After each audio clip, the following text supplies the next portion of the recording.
बिस्मिल्लाहिर्रहमानिर्रहीम। अस्सलाम वालेकुम। एक बार मैं शहबाज और आप देख रहे हैं मेरे यूट्यूब चैनल। आज का जो हमारा टॉपिक है वो है जी आर्टिफिन टैबलेट। ये जो आर्टिफिन टैबलेट है किस मकसद में इस्तेमाल की जाती है, इसका फार्मूला क्या है, इस पर जो आज हम डिटेल में बात करेंगे। अगर आप हमारे चैनल पर नए हैं, अगर आप हमारे चैनल पर पहली बार आए हैं तो आपसे रिक्वेस्ट है कि हमारे चैनल को सब्सक्राइब करें, साथ में बेल आइकन को प्रेस लाजमी करें। जी हाँ व्यूअर, ये जो आर्टिफिन टैबलेट है ये दरअसल इस्तेमाल की जाती है पेन किलर है। और ये जो अगर आपके कमर में दर्द है, कदों में दर्द है या घुटनों में दर्द है तो आप जो है ये टैबलेट इस्तेमाल कर सकते हैं। इसे जो है छोटे बड़े दोनों इस्तेमाल कर सकते हैं। जिनकी उम्र 10 साल से ज़्यादा है वो बच्चे भी इसे इस्तेमाल कर सकते हैं।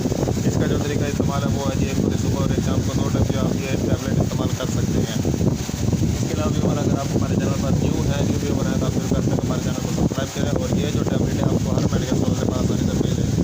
इसके अलावा मैं आपको बता इसका जो फार्मूला है वो है लिथियोमेटिक सोडियम। इसका फार्मूला वही एवरेज कंपनी की है। इसकी जो कीमत है वो सिर्फ 5 रुपये की एक गोली की जो आपको हर मेडिकल स्टोर से मिल जाएगी। ऐसी और मजीद इन्फॉर्मेटिव वीडियो देखने के लिए हमारे चैनल को